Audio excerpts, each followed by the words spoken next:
we created this file that we turned into an extended period simulation, and we run 3 different scenarios.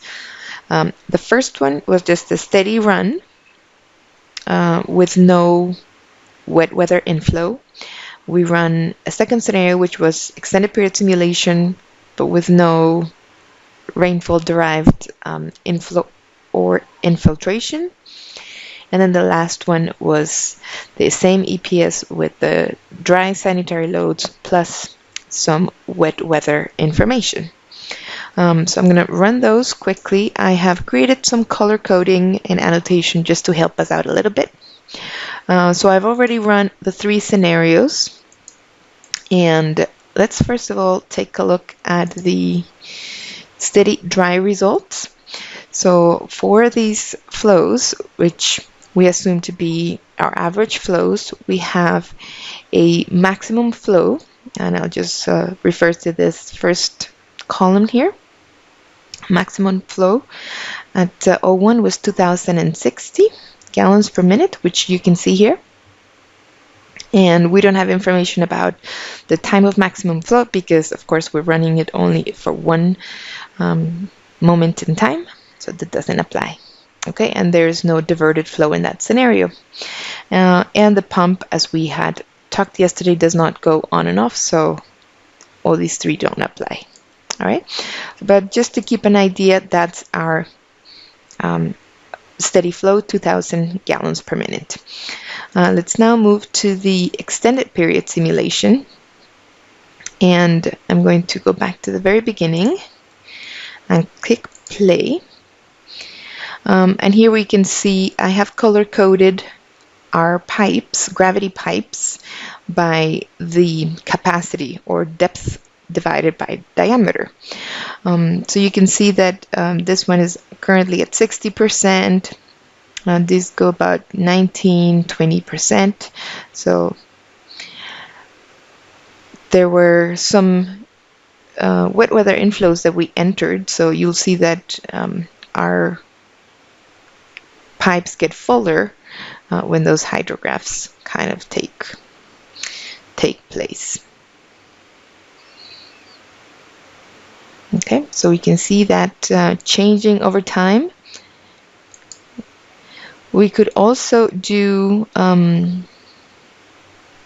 me see which was the time when they all got fuller.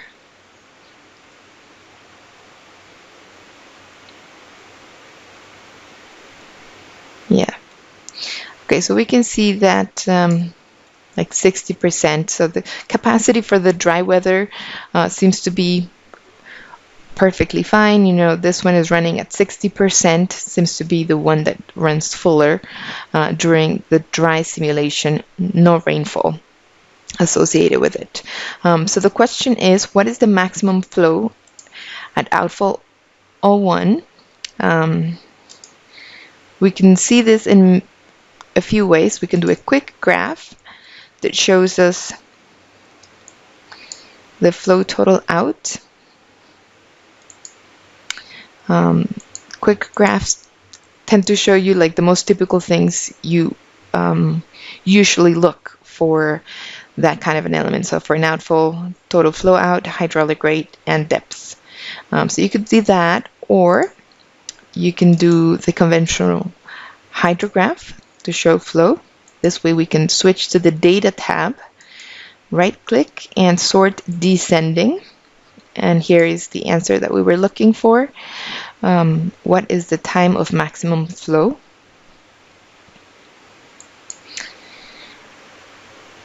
And what was the flow, which was 2,400 and some. And then we're also asked about how many times that pump turns on. So I'm going to create a graph here of the pump. And you can see that for this scenario, our pump starts on and then turns off. And then goes back on 1, 2, 3, 4, 5, 6, 7, 8, 9, 10 times. Yeah. And it usually stays on for about like a half an hour when we only are dealing with sanitary loads. Okay. And then we run a wet simulation where we input some hydrographs. You might remember this part. We would input hydrographs at the manholes.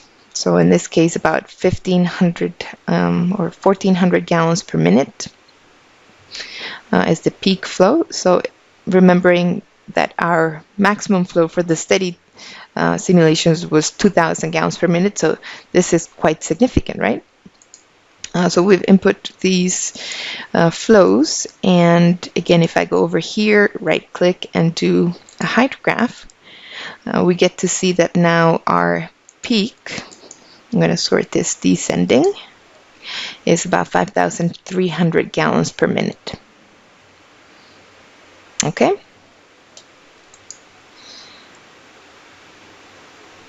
And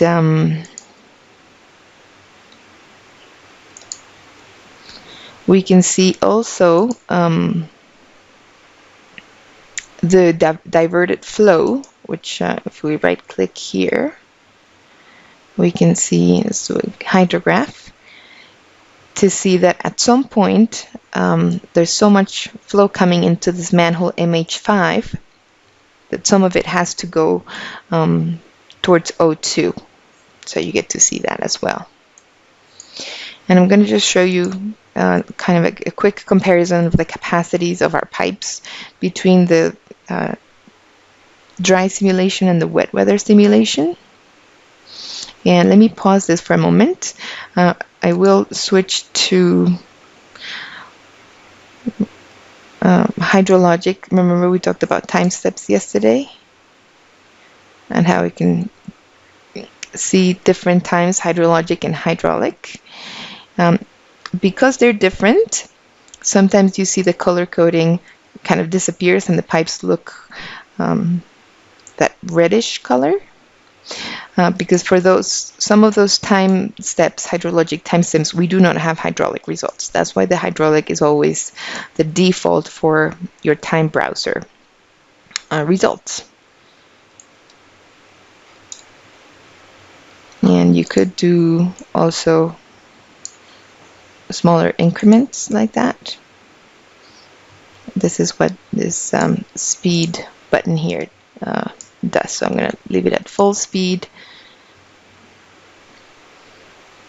and just show you that now these pipes here, the P6 and P10, have capacities of like nearing 70%, because that's where we have those wet weather inflows.